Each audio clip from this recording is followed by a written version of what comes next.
Devinez quoi, mesdames, messieurs, l'épisode est encore une fois présenté par Eros et compagnie. Des fois, j'aime ça me prendre pour une chanteuse alors que j'en suis pas une du tout. Non. Alors, le petit cadeau, ben c'est pas un cadeau, en fait, c'est un cadeau pour nous, mais peut-être éventuellement un cadeau pour vous que vous allez pouvoir vous offrir avec 15 de rabais, wink wink. Eros et compagnie.com. Alors, le code promo est pas utile, mais fonctionnel seulement pour les commandes en ligne. erosetcompagnie.com. Et au moment de payer ta facture, ta commande, là, parce que tu te gâtes là, comme faut, tu indiques le code promo LI15, LI pour les infertiles en minuscule, LI15 pour avoir un beau petit 15 de rabais. OK? Et aujourd'hui, le produit dont on vous parle, c'est pour vous, messieurs. Mais c'est peut-être aussi pour le couple. Peut-être que madame, vous pourriez... c'est ça, l'utiliser avec votre partenaire masculin. Merci. Alors, mon petit chéri, je vais te faire l'honneur de peser sur les pitons. Tu peux peut-être le montrer comme il faut, voir pour montrer à quoi ça ressemble. Alors ici, nous avons le chaleureux. C'est comme ça qu'il s'appelle. Fait qu'on dirait comme une genre de gaine. On dirait un complément de micro que tu peux installer comme ouais, ça. Hein? non, Mais ben c'est pas ça. Ah, ça s'installe pas sur un micro. ben, un autre genre de micro. Ben oui. Alors, c'est ça. Donc, Eros vous invite à découvrir. Ben, vas-y, pèse ces pitons, Oui, là. On j'ai veut savoir pesé, comment là, ça marche. ça- T'as ça- pesé? Ça OK. shine bright Ben, like a diamond. Fais-nous là. écouter. Fais-nous écouter. OK. Vas-y, vas-y, joue avec, là. Expérimente, là. On veut savoir qu'est-ce que t'en penses. Ça, c'est-tu plus fort ou... Non. Ça, c'est... Arrête, le monde, ils vont penser qu'il y a des différentes... Non, à date, c'est un niveau. Un niveau, un type de vibration. C'est peut-être moi ça? qui l'utilise mal. Ouais, montre-moi les dents. Tu sais, des fois, les femmes, on l'a tout le temps plus que les hommes, là. Mais en tout cas, ça vibre. C'est clair. Écoute, j'arrive pas à rien faire d'autre. Mais écoute, Fait que je pense que c'est juste... puis il y a comme des petites veinures à l'intérieur, là, c'est rayé. Donc, le chaleureux est un jouet vibrant. Et chauffant, ça dit. OK. que Oui, j'imagine- le bouton ici, c'est soleil, ça. là, Donc, parce qu'il y a voilà. deux boutons ici. Fait que je pense que tu peux activer la chaleur ou pas, qui offre une expérience de stimulation unique. Préparez-vous à une exploration sensorielle sans précédent. Bonne découverte. Alors voilà, merci Eros. Merci. Qu'est-ce que tu en penses? Est-ce que ça t'invite? Ça m'invite beaucoup. Franchement, Beaucoup? Oui. Franchement, Je pense que tu pourrais avoir une belle expérience oh, avec oui, ça. oh, oui. Ça OK. serait pas long que je pourrais atteindre un autre niveau, comme on dit en bon français. Ça décape, ça c'est sûr. Puis la petite décape. chaleur que ça envoie, c'est comme ça décape, puis c'est réconfortant en même temps. C'est parce que tu sais. ça me sonne pas agréable quand tu Non, dis ça décape. dans le sens que c'est le fun. là. Ça m'avoir le pénis décapé, là, c'est pas... Vois-tu, je le tiens entre mes mains en ce Ouais. moment et je sens déjà une petite chaleur. OK. Donc, j'ai pas de misère à comprendre et à voir que si je m'installe ça dans un autre endroit, ça serait pas long que Un j'atteindrais... autre endroit... dans le sens comme en bas de la ceinture. Sur l'organe, sur Voilà. le membre. Ça serait pas long que je pourrais atteindre un... Beaucoup de plaisir. Voilà, on OK. va dire ça comme ça. Parfait. Ouais, fait que non, j'aime beaucoup, je recommande beaucoup. Bon. Si jamais vous Ben, avez je envie de vous recommande. Je recommande. Tu sais pas vraiment, tu l'as pas essayé, mais en tout cas, ça a l'air tentant. Alors, le chaleureux, gâter. Oh! OK, il y a différents modes, là. On vient de le savoir, là. on l'a trouvé. erosetcompagnie.com, LI15 pour avoir 15 de rabais. Merci, Eros. Mouah! La deuxième saison du podcast Les Infertiles est financée par Littoral Marketing. Littoral Marketing, c'est une agence de marketing spécialisée dans les entreprises régionales et touristiques. Mais c'est important pour moi d'abord et avant tout de vous parler de Gabrielle Darvaux, qui est la femme qui est à la tête de cette entreprise-là. Alors, merci à Gabrielle pour ta sensibilité et ta générosité. Merci de croire aussi au projet parce que sans toi, on ne pourrait pas se payer ou en fait, pouvoir enregistrer dans ce magnifique studio-là avec ce magnifique décor et pouvoir offrir du contenu de grande qualité, autant du côté visuel que audio. Alors, merci Gabrielle c'est ça, pour cette extrême générosité. Merci aussi à ton entreprise Littoral Marketing qui offre des stratégies marketing 360 degrés. Donc, on ne fait pas juste des médias sociaux avec nos clients, mais on va vraiment aussi offrir du marketing hors ligne pour aider les clients à optimiser leur visibilité partout. Et on a vraiment à cœur chez Littoral Marketing que chacun de nos clients soit entièrement satisfait. Donc, dans les services, on retrouve la prise en charge marketing. On va vraiment tout prendre en charge, le département marketing de votre entreprise. On offre aussi un accompagnement stratégique où on accompagne la personne responsable du marketing à développer une stratégie béton pour favoriser la visibilité de l'entreprise. On a tout un volet formation aussi pour des groupes d'entreprises en lien avec le marketing régional et touristique et aussi un volet hors piste dans lequel on offre un forfait de base pour remettre une stratégie marketing que l'entreprise pourra mettre en place par la suite. Alors, si vous avez besoin d'aide pour votre entreprise régionale et touristique, vous savez vers qui vous tournez. Littoral Marketing, suivez-les sur Instagram. Merci beaucoup!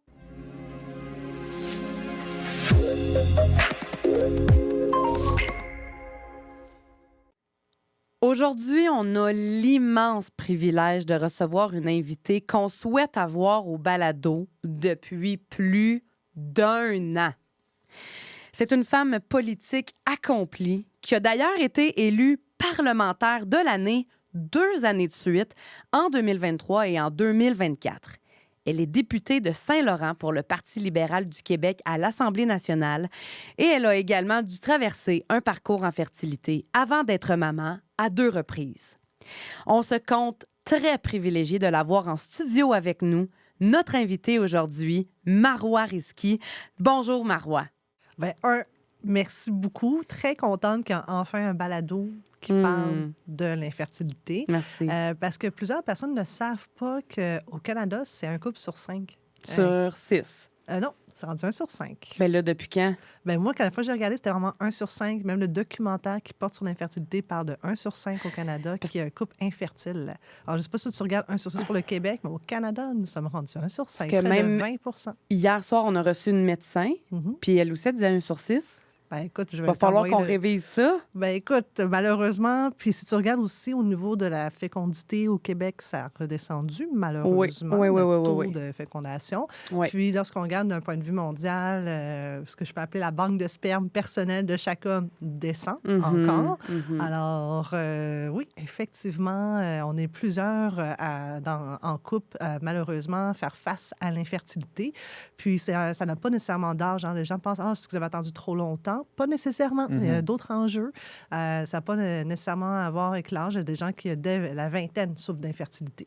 Alors, moi, dans mon cas, je rencontre tardivement celui que je vais épouser, Grégory Kelly, qui est aussi député, lui, de Jacques-Cartier. Puis, ça a été très instinctif. Dès les premiers mois, je tombais pas enceinte. Puis là, tu perds tout le monde. Puis là, mon médecin de famille dit, mais il faut attendre 1 an. Puis là, moi, je dis, écoutez, là, 1 an, j'ai déjà 35 ans, bientôt 36. Si j'attends 1 an, je vais avoir quoi, 37 ans? J'ai pas le temps d'attendre. Moi, ça veut que moi, j'ai décidé de faire les tests assez rapidement. Puis, moi, mon médecin de famille est vraiment très gentil. J'ai pas eu besoin de m'obstiner très longtemps pour qu'elle me fasse ma prescription pour aller faire mon test en clinique de fertilité. Puis, rapidement, on a eu des réponses. Puis, le médecin nous a appelés. Puis, on était tous les 2 à Québec à ce moment-là. Donc, je mets le médecin sur haut-parleur et je dis à Greg de s'en venir. Je dis, OK, bien, c'est quoi le résultat? Je dis, les 2 ensemble, vous êtes en bas d'1% de chance d'avoir un enfant naturellement. Là, Greg, son visage tombe complètement blanc. Bon, déjà qu'il est blanc, vous me direz, là, mais là, j'ai vu là, lui, ça a été un choc. Total, vraiment. Puis là, je voyais même des sueurs. J'ai dit, OK, Greg, un instant, là, on va écouter qu'est-ce qu'il y a à dire d'autre. Qu'est-ce qu'on fait là, maintenant? Là, on a le diagnostic. Puis il dit, regardez, là, venez me rencontrer à la clinique. On va parler des différentes options que vous pouvez envisager. Alors moi, honnêtement, vu que je suis toujours dans le feu de l'action à Québec, on dirait que j'ai jamais pris le temps, d'encaisser le coup. Moi, je suis comme, pas de problème.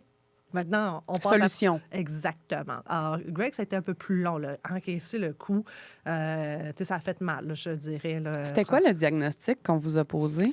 Ben, je ne l'ai jamais dit publiquement parce OK. que souvent, les gens me demandent mais c'est lequel de vous qui est infertile? Mais c'est parce que des fois, c'est les deux, là. Ben, moi, je me suis dit, je ne vais jamais répondre à cette question parce que dans un couple, On s'en fout, c'est qui? exactement. Non, non, Puis ça tu se ne veux pas qu'une personne porte l'odieux, c'est toi le fautif. Tu n'es Ouais, pas c'est ça. fautif, puis moi, je suis pas fautive. Ça arrive. Que voulez-vous que je vous dise? Alors, c'est en couple qu'on vit l'infertilité. Alors, finalement, quelques semaines plus tard, on rencontrait notre fertologue qui nous a offert différentes options. Elle disait, écoutez, on peut faire ci, on peut faire ça. Moi, je dis, moi, j'ai pas le temps de niaiser. Je veux faire fécondation in vitro. Alors, on a été chanceux quand même parce que on était juste avant que les lignes ne dérougissent plus à la clinique McGill. Maintenant, si vous essayez d'avoir la ligne, Bonne chance. c'est même pas des farces. Ouais. Alors, moi, je Ben- recommande même au monde, arrêtez d'appeler, allez en personne prendre votre rendez-vous. Ouais. Oui, sauf que quand on habite à 2 heures ou à 3 Exact. heures de route, Oui. c'est pas vraiment une bonne solution, là. Oui et non, parce que tu vois, à un moment donné, moi, j'ai une de mes amies qui c'est exactement ça. Elle est partie de Gatineau, puis elle est allée, elle me dit non, ça fait des jours et des jours, j'essaie d'avoir la ligne, je ne l'ai pas. Je dis écoute, Elle s'est rendue à le prix. elle est allée, c'est puis elle a eu horrible. son rendez-vous. Alors, Oui. tu sais, des fois, tu te dis, regarde, je laisse-tu passer d'un paquet de jours en espérant qu'un moment donné, c'est moi qui vais avoir la ligne, ou tu te dis, tu sais quoi, tant qu'à faire, je débarque à Montréal, je prends mon rendez-vous en personne, puis elle a eu son rendez-vous, là, finalement. Je dois dire qu'en ce moment, par exemple, parce que nous aussi, on est à McGill, fait qu'on a vécu là, la ligne, attendre 1h45 sur la ligne, puis que la ligne se coupe Oui. parce que ça fait trop longtemps que t'attends. Exactement. Là, faut que tu rappelles. Fait que là, ça, on a vécu ça. Mais là, on dirait que justement, depuis que les gens, ils ont comme fait leur cycle couvert par la RAMQ, ben là, c'est comme moins achalandé. Parce que là, les gens, faut qu'ils payent. Fait qu'il y a comme moins de gens intéressés à payer. Fait que là, c'est comme...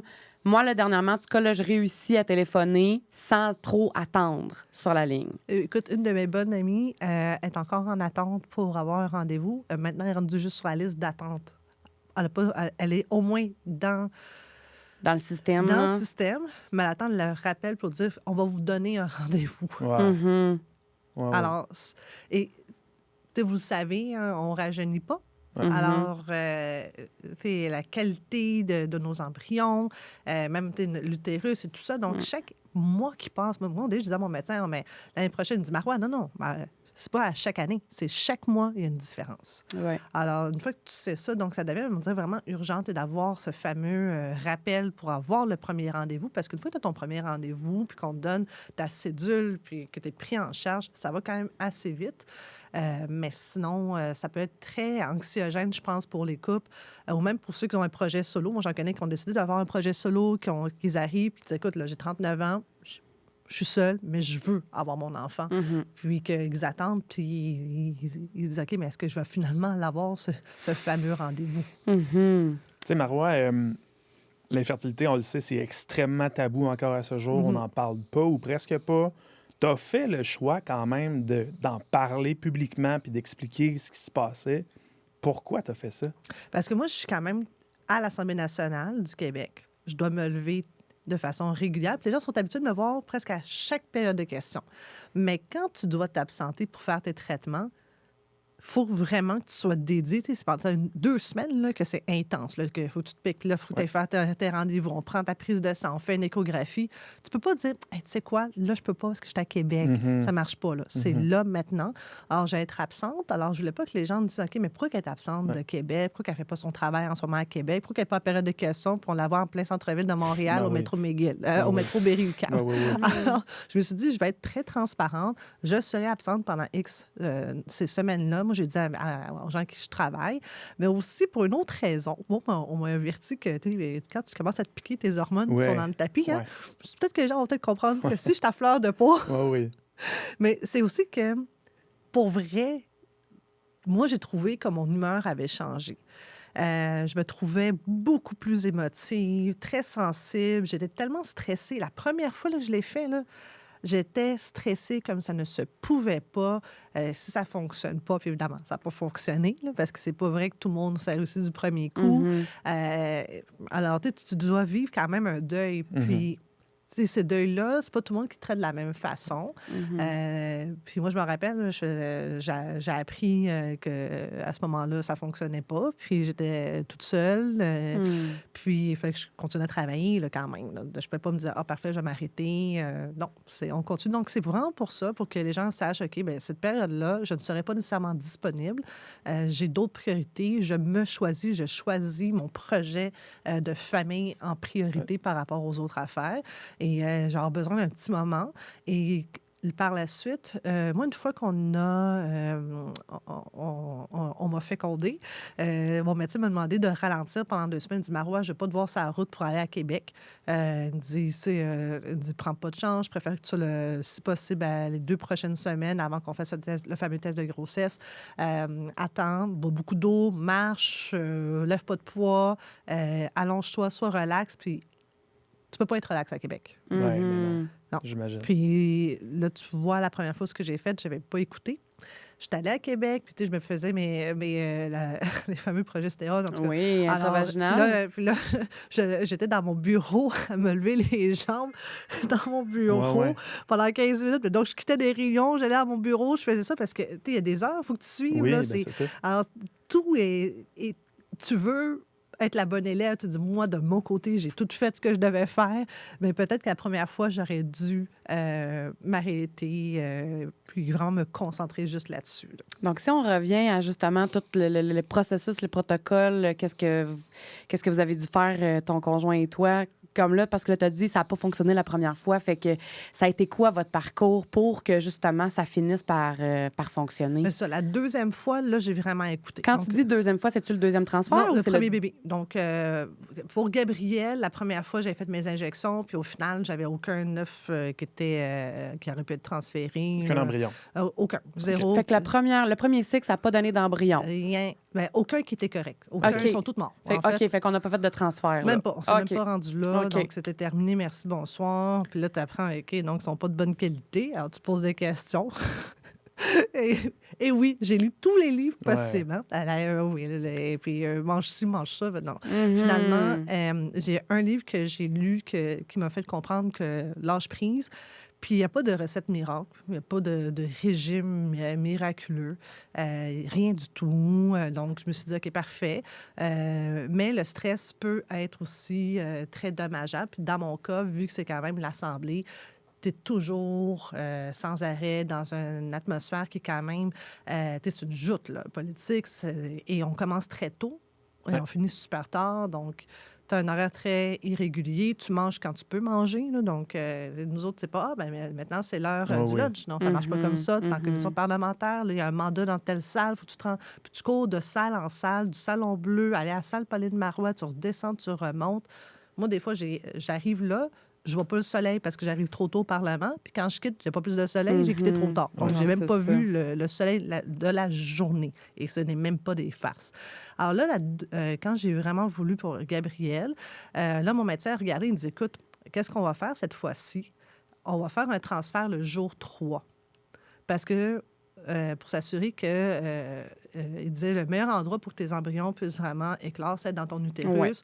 On va t'en mettre... Moi, j'avais insisté pour en avoir 2 parce que j'avais lu qui disait que 2, tu as peut-être des meilleures chances. Puis que même aux États-Unis, des fois, on mettait 3. Alors là, je dis, mais là, mon médecin il essaie de me décourager. Il dit, non, Marois, tu veux pas avoir une grossesse avec des jumeaux, ça devient automatiquement une grossesse à risque. Je dis, non, j'ai tout lu, je prends le risque.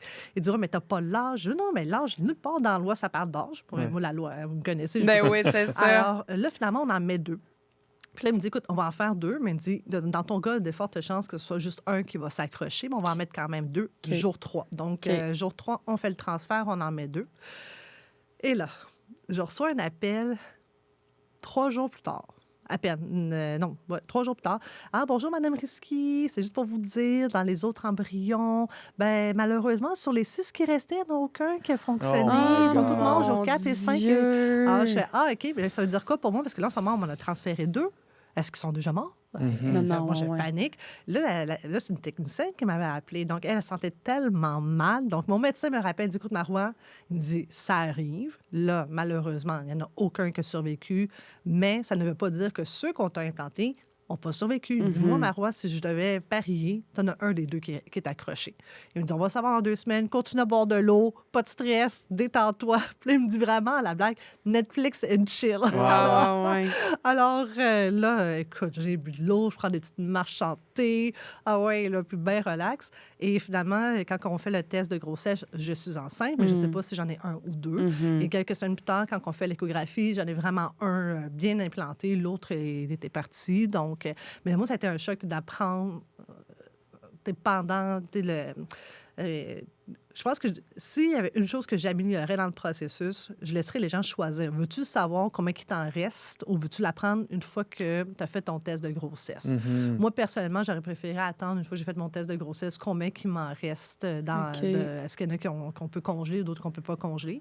Dans ce cas-ci, ça m'a plus causé...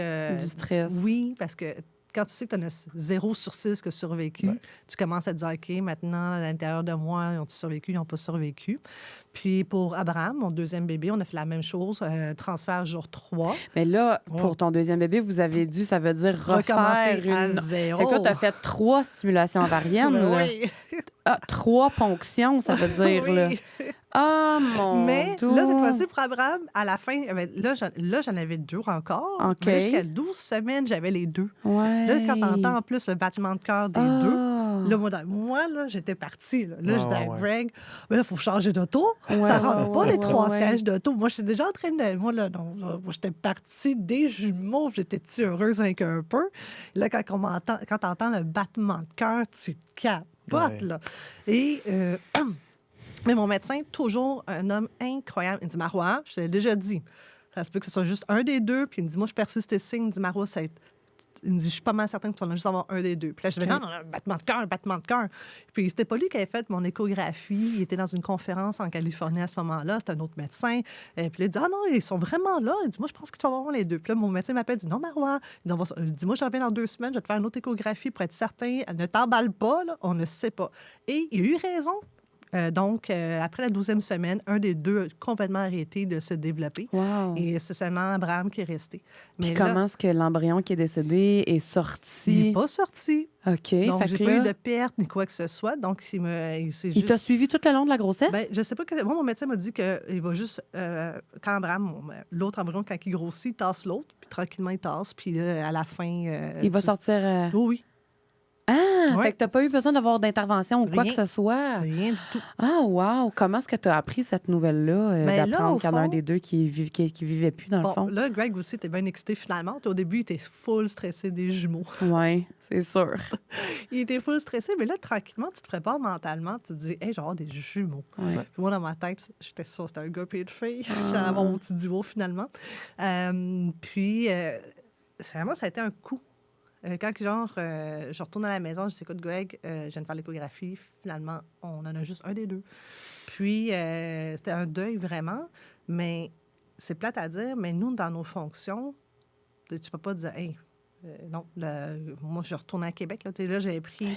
C'était une journée que j'étais venue à Montréal. Puis le lendemain, j'étais en chambre. Mais ça, c'est fou, là, parce que, tu sais, on le sait que l'horaire d'un politicien, c'est ultra occupé. C'est des longues journées, tu l'as dit tantôt. C'est de la commission parlementaire, c'est tout ça. C'est aussi pouvoir représenter ses citoyens de son comté puis défendre leurs intérêts, tout ça. Mais toi, de ton côté, tu as aussi un traitement, puis c'est très fort sur le corps, très fort sur la tête. Comment tu as fait pour faire un équilibre avec tes sentiments, tes émotions, mais ta job professionnelle aussi? Honnêtement, là, je ne pense pas que j'ai eu un bon équilibre. Puis, j'ai quand même juste avancé, puis je me suis accrochée à la bonne nouvelle. Peut-être que j'aurais dû vivre le deuil, mais je ne me suis même pas donné la permission de le vivre. J'ai juste dit, OK, t'en as un, puis ça va être un beau bébé, puis il faut que tu le mettes au monde en santé. Puis là, mon médecin, ma gynécologue, elle me dit, écoute, Marois, elle me dit, je t'arrête de travailler. Je dis, je peux pas, j'ai un projet de loi en éducation super important, protecteur de l'élève, le national, puis il est attendu, tout le monde le veut. Elle dit, Marois, je ne veux plus que tu fasses l'aller-retour. Sinon, tu risques de perdre le bébé ou tu vas avoir un bébé prématuré. Là. Arrête-toi. Ouais. Alors, je vais voir Bernard, mon vis-à-vis, le ministre de l'Éducation, Bernard Drainville. Je dis, écoute, Bernard, Là, techniquement, je suis en arrêt de travail, mais je suis ici. Alors, voici tous mes amendements pour le projet de loi. Puis, il a tellement été fin. Il dit, Marois, es-tu sérieuse? Non, non, je suis très sérieuse. Là. Je dois arrêter de travailler, mais j'aimerais ça au moins qu'on passe mes amendements. Puis, donne-moi tous tes amendements, puis on peut finir le projet de loi parce que je ne me rendrai pas à la fin. Mais à la fin, c'était fin mars. Là. Ouais. Puis à ce Mais moi, moment-là, on est. j'étais supposée accoucher le 6 juillet. OK, c'est OK. ça. My Alors, God. finalement, avec Bernard, rapidement, moi, j'ai été capable, dans cette semaine-là, en 3 jours, le maximum d'amendements que moi, j'avais besoin de faire, je les ai faits avec lui. On les a adoptés. Puis, j'ai pas été en mesure de finir le projet de loi. Puis, j'aurais aimé ça être avec lui au lieutenant-gouverneur pour la signature puis la promulgation de cette loi parce qu'elle était très attendue. Puis c'était vraiment un beau travail d'équipe. Finalement, je suis alitée au maximum et j'ai accouché 5 semaines bébé prématuré. On a passé 5 jours aux soins intensifs pour lui, pas pour moi, mais pour lui. Puis ça a été quand même difficile, mais je me suis dit, regarde, au moins, j'ai été capable de me rendre à le maximum à terme. Mon médecin était à chaque semaine, c'était un gain. Tu étais à 23, tu étais à 24, là, tu es à 26. Là, tu es contre. Puis là, quand tu arrives à 34, tu te sens quand même. Là, mon médecin dit si tu arrives à 34, Marois, là, c'est un gros gain. Alors, on dit 34. Puis là, finalement, ça n'a pas été long que mes os ont crevé. Puis il est sorti, là, littéralement, là, tellement vite. On m'a donné l'épidural, 2 grosses poussées. Il était sorti. My God. Oui, c'est un pressé. Lui aussi. Fait que là, Marois, à 12 semaines ou quelques temps après, t'apprends que finalement, t'en as plus 2, t'en as 1. Après ça, peu de temps après, on t'a dit arrête travail forcé, t'es alité. T'as dit aussi que tu n'avais pas nécessairement le temps ou la possibilité de vivre tes émotions. Non. Est-ce qu'il y a quelque chose que tu as fait autre que de vivre tes émotions pour essayer de garder une santé mentale saine? J'ai écrit un projet de loi. Ah, ben oui, une petite lecture de chevet très relax. Ah, c'est même pas des farces. Aïe, J'ai écrit aïe. un projet de loi. Je ne sais pas si vous vous rappelez, il y a des parents qui sont mobilisés. Victor Rousselot, une école primaire qui est cotée 10 sur 10 en matière de défavorisation. C'est dans Saint-Henri. Puis il y a un centre d'injection supervisée qui a ouvert littéralement porte à porte. Là, les parents ont dit, on n'a pas de bon sens. Puis moi, j'avais posé la question en chambre. Puis le ministre ne voyait pas d'enjeu. Je dis, mais c'est quand même des drogues très dures. Ça n'a rien à voir avec du cannabis. Là. On parle d'opioïdes, du crack. Et on a déjà vu ailleurs que ça n'a pas fonctionné, la cohabitation avec le quartier avec des adultes. Alors, imaginez avec des enfants primaires. Finalement, ce qui devait arriver est arrivé. Délabrement complet, des scènes, des ébats sexuels devant des enfants, des seringues souillées, une personne tellement intoxiquée qui suit une petite fille, puis c'est la brigadière qui protège la petite fille. Alors, tu disais, alors moi, j'ai rédigé un projet de loi pour mettre une zone tampon parce qu'au Québec, on n'a pas le droit de vendre du cannabis dans une zone tampon de, par exemple, 150 mètres à Montréal puis 250 mètres à l'extérieur de Montréal. Je dis, OK, on ne peut pas vendre du cannabis à côté d'une école ou d'un CPE, mais on peut consommer du crack dans la cour d'école. C'est quelque chose qui ne marche pas au Québec, le tant qu'à moi. Puis, donc, j'ai rédigé le projet de loi, je l'ai déposé. Bien, ça a été, au fond, mon projet. Là, D'accord. pour m'occuper l'esprit, C'est comme on dit. ça, pour te changer les idées. Puis j'ai fait attention de ne pas faire ce que j'avais déjà fait la première fois, de retomber dans un paquet de lectures. Parce que tu peux trouver autant de lectures qui disent une chose et son contraire. C'est fou. Oui, puis pour toutes, tu vas googler un symptôme de quelque chose, ça peut être autant des symptômes d'implantation d'embryon que des symptômes de fausse couche. Là, c'est comme ou de grossesse ou de règles ou de tout est possible. C'est tellement ça. Écoute, moi, j'ai la chance. Moi, j'ai Gaétan Barrette, qui a été mon collègue et qui est médecin et qui a un réseau incroyable. Alors, à chaque fois que j'avais des questions médicales ou quelque chose qui m'est arrivé, Gaétan, là, j'appelle Gaétan. Ouais, hein? Là, Gaétan, explique-moi telle affaire qu'on vient de me dire. Là, dit, puis dans la deuxième grossesse, c'est arrivé un événement assez particulier. Je suis rendue à 5 mois. Et mon médecin m'appelle à 17 heures. Moi, je dis pourquoi mon médecin m'appelle à 17 heures, puis je n'ai pas de rendez-vous. Écoute, Marois, je viens d'avoir des résultats qui sont rentrés dans ton dossier pour des examens du 17 janvier. Je dis, j'ai pas fait l'examen du 17 janvier, moi. Puis elle me dit, il faudrait vraiment que tu viennes me voir. C'est assez troublant, les résultats. Là, c'est comme, au fond, pour tout ce qui était risque d'avoir un enfant handicapé et tout ça. Puis là, j'étais à 99 % Là, je fais, non, ça se peut pas. Là. On est rendu au 5e mois. Ben Puis j'ai fait oui. des tests quand il était à 12 semaines, Ben à oui. 3 mois. Alors là, moi, j'arrive à ma clinique, voir ma gynécologue.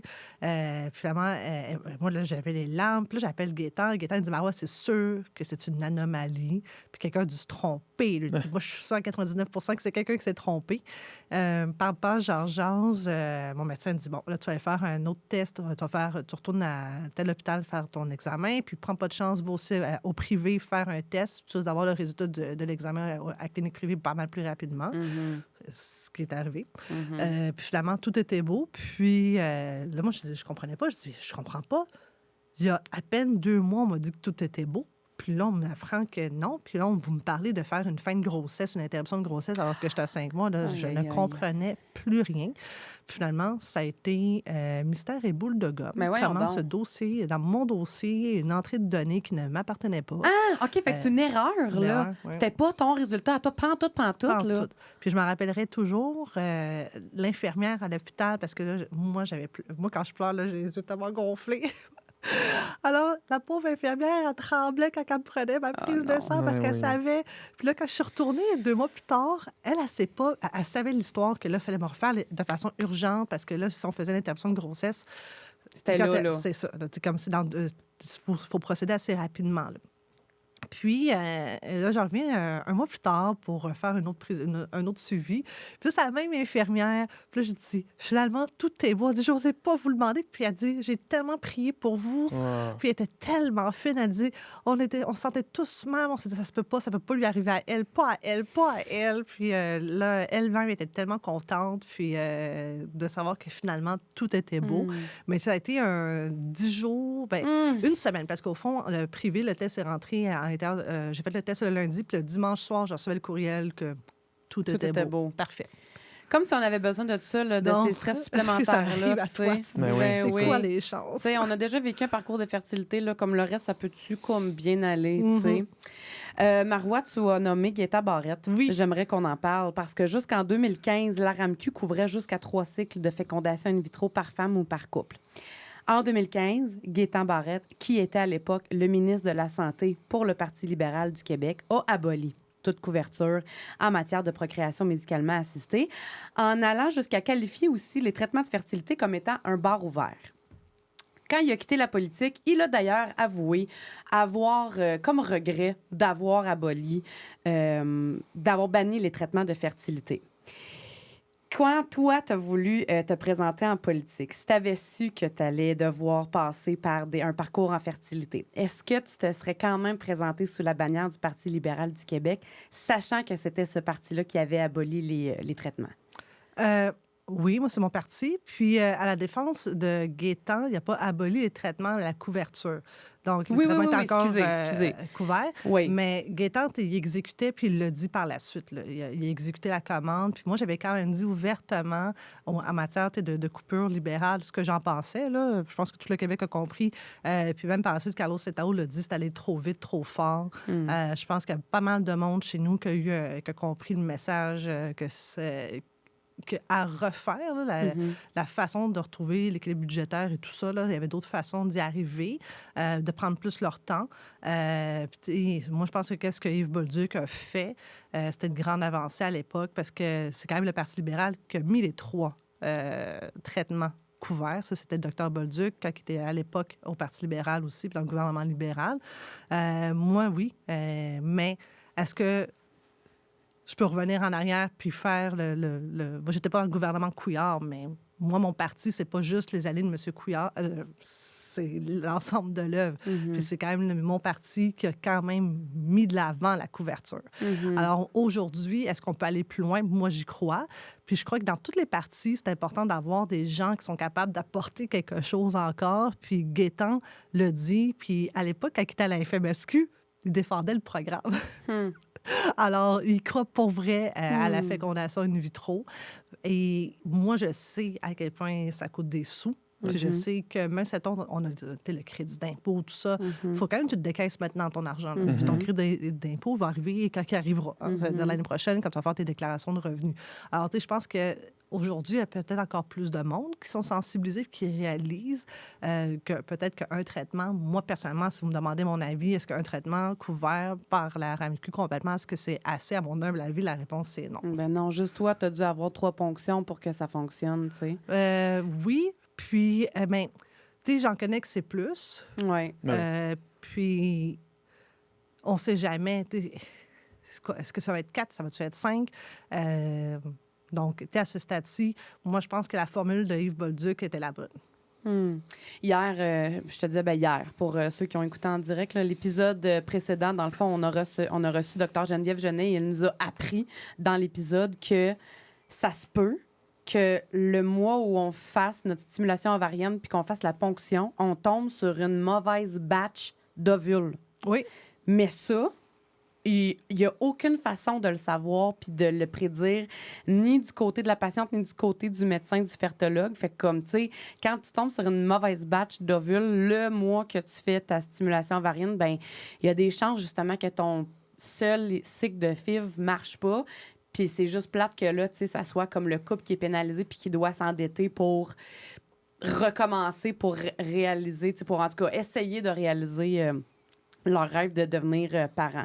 Est-ce que toi, tu as été confronté à des stigmatisations, des commentaires maladroits à l'Assemblée nationale, par exemple, en raison justement de tes absences ou du processus dans lequel tu étais impliqué par rapport à la fertilité? Bien, moi, honnêtement, les mauvais commentaires, je l'entends tout le temps. Puis, peu importe le milieu, il y aura toujours des mauvaises langues. C'est la réalité. J'ai entendu des affaires pas nécessairement dirigées par rapport à moi, mais... Dans mon cas, il y a des gens qui se posaient des questions par rapport à mon absence puis qui ne comprenaient pas, parce que tu as quand même beaucoup de tests. Là. Les gens ne réalisent pas. Là. Ils disent encore? Ben Peut-être juste entendre quelqu'un dire encore, il y a l'intonation du encore. Hein? C'est pas le mot, l'intonation. Là, tu as juste dit, ben oui, encore. Fais-moi confiance que moi aussi, je suis tannée d'y aller. C'est pas comme si tu avais du fun à y aller non plus. Non, c'est ça. Puis c'est pas agréable comme moment. Puis, mais les gens ne réalisent pas le nombre de rendez-vous. Mais il y en a beaucoup. Puis les suivis, puis on dit, tu arrives, puis ça se peut qu'on te dit, ah, mais regarde, là, il faut quand même que tu reviennes encore demain. Tu te dis, OK, bien, tu pensais, non, tu reviens le lendemain à 7 heures. Puis c'est pas 9 heures, c'est à 7 heures. Tout est au quart de tour. Et s'ils sont pas sûrs, moi, à un moment donné, on m'a dit, OK, on fait mon médecin me dit, t'es du jour 3, on va te féconder. Puis, mais la première fois, c'était avant qu'il me décide que ce soit le jour 3, au début, on m'a cédule pour jour 5. Puis là, mon médecin me dit, écoute, Marois, j'ai regardé tout ça. Vu que la première fois, là, ils sont tous morts jour 4 et 5. On ne prendra pas de chance à être jour 3. Donc, lui, c'était à jour 2 qui me dit demain, ça se passe demain. OK, mais toi, tu pensais que ça se passait, on va dire vendredi. Non, c'est là. Demain matin, c'est mercredi. C'est pas toi, là. Puis tu n'as même pas 24 heures de préavis. Il faut que tu sois prête. Ah, mais les gens ne réalisent pas ça. Est-ce qu'il y a certaines de tes perceptions, soit par rapport à la femme, par rapport à la fertilité ou par rapport à la vie en général, que l'infertilité aura changé chez toi? Attends,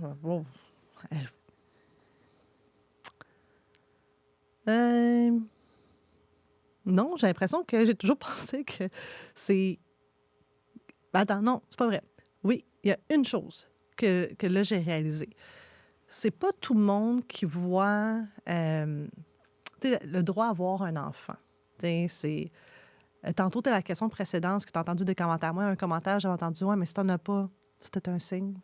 OK. Non, il n'y a pas de signe. Puis moi, j'avais répondu du tac au tac. Bien, j'ai quand même trouvé un des meilleurs fertologues. C'était ça, le bon signe. Oui, c'est ça. Signe pour signe. Mais, tu sais, le droit d'avoir un enfant, tu sais, les gens associent pas ça avec nécessairement comme un droit. Ils voient ça pratiquement comme un cadeau.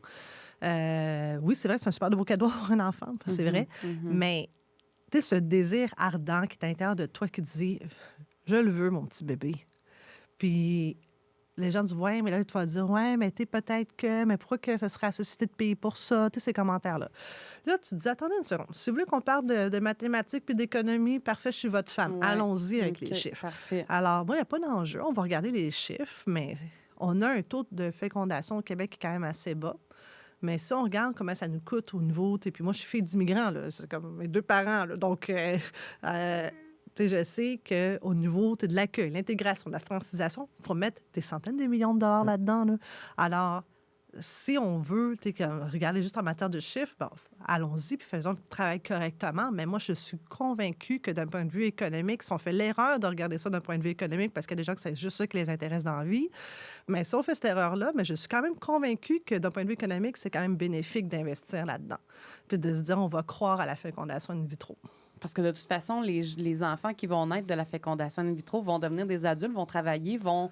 Mais ils ont déjà des parents oui, c'est ça. qui les veulent vraiment. Plus que tout au monde. Qui les veulent. Puis après ça, ces parents-là ont déjà un toit, généralement, parlent déjà français, sont déjà établis au Québec, ils travaillent déjà. Donc, moi, personnellement, je sais j'y crois vraiment que c'est possible.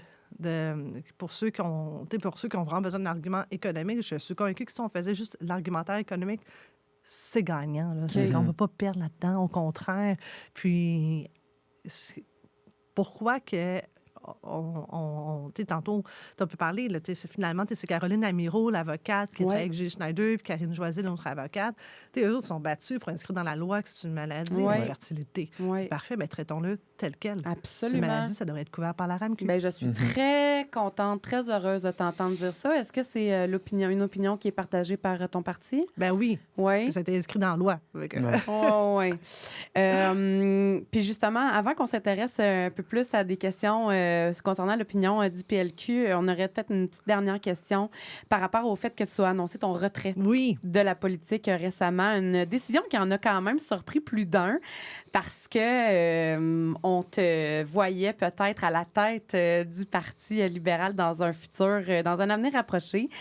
Dans quelle mesure ton expérience personnelle, notamment par rapport à ton parcours de fertilité, ça l'a influencé ta décision à te retirer ou à ne pas te représenter en politique après ton mandat? Hop, hop, hop, hop, hop! Où tu t'en vas, là? T'as pas liké Littoral Marketing sur Instagram encore? Prends ton téléphone dans tes mains, là, puis va faire ça tout de suite. Littoral Marketing, ton agence marketing spécialisée dans les entreprises régionales et touristiques. C'est Gabrielle Darvaux qui est derrière l'entreprise. Elle est dans une région éloignée et elle connaît très, très bien la réalité des entreprises en région. Donc, elle la comprend. Donc, elle est vraiment là pour vous offrir le meilleur service 360 degrés dont vous avez besoin. Littoral Marketing sur Instagram. Bien, ça a beaucoup influencé quand même, hein, parce que j'ai vécu tout ça, j'ai pas pris de temps pour moi. Puis j'ai accouché d'un bébé prématuré. Puis, tu sais, quand tu vois ton bébé intubé, là, tu te dis OK, là, puis là, tu reçois des textos pour telle affaire d'un projet de loi de commission. Tu te dis, hey, êtes-vous donc bien déconnecté? C'est comme, j'ai pas le temps. Gérez-vous, littéralement. Puis après ça, moi, je me rappelle, mon premier bébé, on m'avait appelé pour savoir si je participais à telle rencontre. Je viens d'accoucher. Puis tu veux savoir si je vais être à tel endroit. Non. Est-ce que c'est ça, la politique? C'est comme ça? Ça dépend pour les gens. Peut-être les gens, je pense qu'ils ont une plus grande sensibilité que d'autres. OK. Moi, je me rappelle, quelqu'un m'avait appelé. Je revenais de l'hôpital. J'ai reçu un appel à 10 h le soir. Je disais, je m'excuse de déranger, mais j'ai vraiment besoin. Oui, je m'excuse. C'est ce qui est 10 h. Puis, de toute façon, votre décision est déjà prise. Puis vous avez fait une erreur. Que je vous dise, gérez-vous. Puis là, je me suis vraiment acheté une tasse qui s'appelle Gérez-vous. Ah! Wow! Ah oui, vraiment. Mais non, ça a beaucoup influencé parce que je me suis dit, moi, je suis capable de mettre mes limites. Puis je suis capable de répondre assez correctement. Oui, tac au tac. Puis, oui, mais je me suis dit, ça n'a pas de bon sens. Puis j'adore ce que je fais. J'ai des dossiers super importants qui sont exigeants. Mais là, je suis en train de faire là, le grand écart, puis j'ai jamais été bonne à la gymnastique. C'est pour ça que j'ai joué au basketball. Alors, là, la réalité, c'est que ça m'a frappé de plein fouet. J'étais à Québec, je faisais des FaceTime avec mes enfants. J'ai un petit bébé qui allait avoir 2 ans à ce moment-là. Je faisais des FaceTime avec Gabrielle. Puis là, je dis, puis on parle du temps d'écran. Ben oui. Ben oui, c'est vrai. ça. Ah oui, moi, je suis une politicienne, hein, on fait la leçon, pas de temps d'écran. Mais moi, la seule façon de voir mon gars, c'est de faire du FaceTime. Alors là, j'ai dit non, ça va faire. C'est pas conciliable pour moi. Je n'y arrive pas, puis j'ai vraiment essayé. Là. Puis j'étais naïve peut-être de croire que j'étais capable de le faire. Puis j'ai réalisé que j'étais rendue ce que je ne voulais pas être, une maman à temps partiel. Et là, on m'a dit, ouais, mais tu pourrais avoir une nanny. Je suis OK. Donc, moi, j'ai travaillé super fort Ouais, pour c'est avoir ça. ces enfants-là. Puis, je paye quelqu'un qui Pour va les élever élever. mes enfants, qui va leur donner les bains, qui va leur raconter l'histoire, puis va les mettre au lit. Puis, le lendemain matin, qui va leur préparer le déjeuner pendant que moi, j'étais à Québec. Ouais. Non. Ouais. Alors, ça a été ma décision. Puis, je comprends que d'autres personnes feront d'autres décisions, puis ils ont d'autres réalités. Moi, là, c'est ce que... Puis le monde me dit, ah, mais tu pourrais déménager à Québec. Mon comté est à Ville-Saint-Laurent. Ben Ouais, oui, c'est c'est ça. Donc, de toute façon, je reste à 3h30 de route dans tous les cas, que j'habite à Québec avec mes enfants à Québec. Moi, ma mère est à Montréal, mes beaux-parents sont à 5 minutes de nous, puis ça vaut de l'or d'avoir des parents ou des beaux-parents à côté. J'imagine, ouais, ouais. Alors, tu sais, déménager à Québec, j'ai zéro réseau familial à Québec, là, zéro puis une barre. Puis mon monde qui m'ont élu sont à Ville-Saint-Laurent. Moi, j'habite dans le comté de mon mari et dans Jacques-Cartier, dans l'ouest de Montréal. Alors, j'ai fait non, c'est pas. Puis c'était une urgence. C'était moi, Greg, quand genre, j'ai brisé mes os, j'ai texté, j'ai dit, Greg, je viens de perdre mes os. Il dit, c'est une blague, vraiment pas. Viens-t'en. Mais lui, il avait quand même 3h30 de route Ouais. pour s'en Aïe, aïe, venir à aïe. l'hôpital, là, C'est pour, ça, hein? pour accoucher avec moi. Ben, pas accoucher avec moi, mais Non, pour, non. Ah oui. pour m'assister dans Pour mon être là accouchement. en soutien, oui. Oui, oui. Mais c'est ça. Donc, non, ça a été très... j'adore ce que je fais, donc ça a été très difficile, mais en même temps, pas si difficile que ça, parce que quand je les ai vus, là, mes enfants, puis je dis non, eux sont tellement importants. Tu sais, quand tu dis, j'ai littéralement travaillé fort pour vous Ben avoir. oui. Ouais. Alors, Puis non, pendant longtemps aussi. oui. Ouais. Et non, mais j'ai tellement prié aussi. Mhm. T'es que, à un moment donné, tu te disais, est-ce que ça va fonctionner? Tu le sais pas, hein? Puis Ouais. tu y crois pas. Je sais pas pour vous, là, mais, puis les auditeurs, moi, j'ai pas préparé la chambre avant qu'ils soient nés. Ouais. C'est pas défaire. Je ne voulais pas défaire une chambre.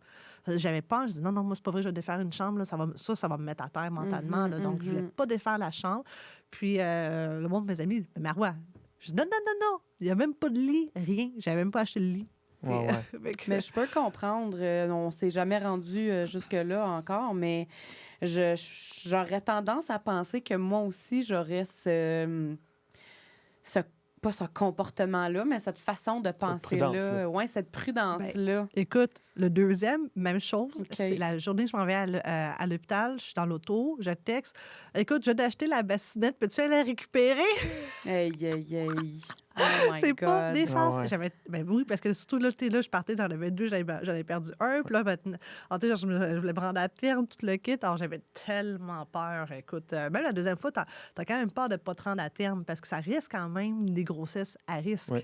Ouais. Ah oui. Alors, On l'a mentionné tout à l'heure, l'infertilité est extrêmement tabou encore aujourd'hui en 2025.